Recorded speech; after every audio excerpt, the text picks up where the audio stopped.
Thanks for checking out our video series, Community Connections.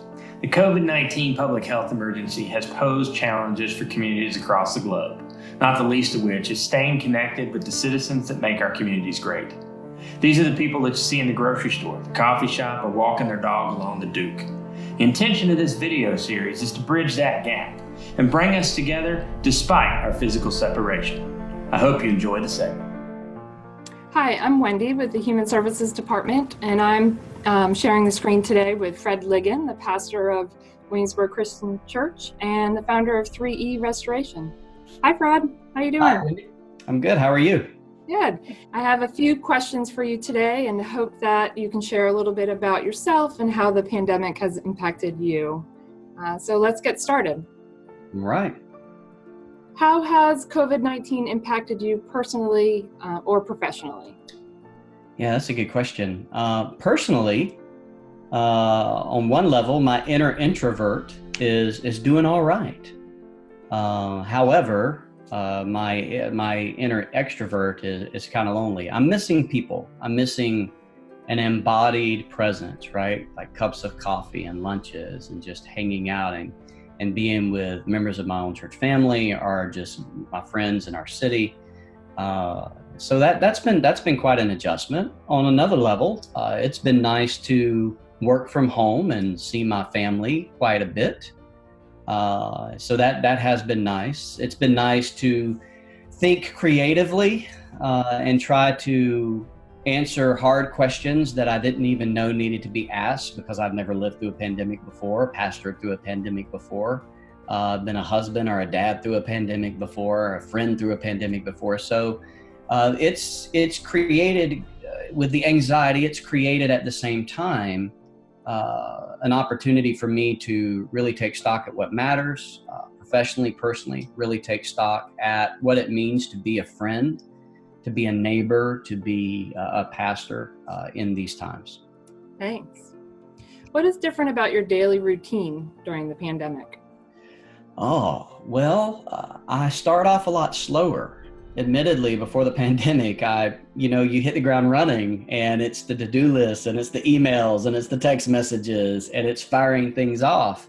I will say I start off slower, and that has been in a very challenging time. That has been a somewhat life-giving transition, is breathing more. And I've actually had to. I start off slower with some breath practices and have Monday, Wednesday prayer practices with people we meet online, which is new, but that's been a life-giving experience. So things have slowed down. And I don't think I can complain about the slowness of the routine. However, I will tell you, and I bet you could relate, I feel busier than I've ever been at the same time. Yeah. So it's not like I'm lacking in things to do. I'm just slower about it. But I feel like there's a lot more going on. I can definitely relate to that. I bet you can. What do you look forward to doing as the restrictions are lifted? Winnie, I just look forward to being with people. I look forward to cups of coffee at the coffee shop, right? I look forward to the lunches. I look forward to the mid-afternoon meetings talking about life, and in my world, talking about life and faith. And I look forward to meetings that involve some city collaborator, like people who care about our city, just us being able to get together again and talk about what it means to work for the good of our city and the good of our neighbors. I look forward to not having to focus so much on whether or not you're 6 feet apart from me and whether or not you're getting something on me, right? Like, and me, you. And I'm looking forward to the physical presence of relationship. That's probably hands down bottom line for me. Yeah, definitely. What is one thing you wish you had known before the pandemic? This one's tough. That is a hard question. I wished I would have known how the pandemic would be so disruptive to the mind and to the brain, like the literal brain, right? And to the relationships, and how the pandemic would provoke new traumas for people who already live with trauma, would provoke new layers of anxiety for people who already live with anxiety. how it would provoke a sense of loneliness for people who already felt alone, a new sense of loneliness. I wish I would have known how it would take the barriers and the struggles we have and in some way compound them. But I also wished I would have known how the pandemic pushes us into a place of much deeper personal, emotional, spiritual, cognitive, and even maybe social reflection at the same time. So there's a good and bad. Either way, I'm not really sure knowing anything about the pandemic before it happened would have prepared me to live through it. There's only so much information you can give. But I did not know how profoundly disruptive it would be to the whole person, and consequently to the neighborhood and to the city. Does that make sense? Yeah. So I'm going to shift gears, and on a lighter note, Fred, what is your favorite stay-at-home snack? All the Shifting snacks. gears here.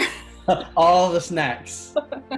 All the snacks. It's and the good thing about eating all the snacks is you can buy a new pair of pandemic pants to go along with all the snacks. It's probably been, for real, sweet and salty popcorn. That has been a ridiculous thing for me. To the point where my wife is like, we got to slow that down. And even my doctor is like, you need to watch your cholesterol. So obviously it's having adverse effects, but I'm going to say sweet and salty popcorn, hashtag all the snacks. How about that? Sounds good. How are you spending the time that you have at home? With a lot better boundaries these days. Like, even though, like I said, it's slower, so I literally breathe more. Focus on my own, being in my own body more, with my family more, with my wife, my sons more. I'm off when I'm off. You know, I'm probably like a lot of people. I've got screen fatigue. Mm-hmm. So I think my tendency when I would come home from a long day to get on my phone and kind of scroll around, that's less my tendency these days. So there are some things I hope to stick once this is over, some habits I hope to pick up. But I found some new habits that are a little more life-giving. At the same time, I think I picked up some habits that aren't as well. But I'm more present at home, not just physically, but I think also mentally and emotionally. Great. So do you prefer cornbread or biscuits with your snacks? That's a heavy question for a guy who grew up in South Georgia, because both are staples. Oh, I don't know. I think buttered biscuits and buttered cornbread, biscuits with maple syrup, cornbread with some butter. Oh, I don't know, Wendy. Do I have to choose an either or? Can it be a both and? It can be a both. It's just too much for me to answer. It's too much. Okay, so Fred, what about Williamsburg community are you most proud of? Oh, wow. I am most proud of our community's desire to collaborate for the good of the community. There is a healthy sort of pride to want to see our community flourish, to live into its story, and at the same time make sure that we are every day hopefully writing a new story that is good for every neighbor to live into. And so I'm grateful for, and I'm not just saying this, but I'm grateful for people like you and others who work hard every day behind the scenes and in front of the scenes to make sure that our city is a place where people can find a life that is oriented towards something that matters. So I'm grateful for the city's collaborative spirit. Thanks, Fred. What is one thing you want Williamsburg to know? Oh, just one thing? Other than sweet and salty popcorn is really good.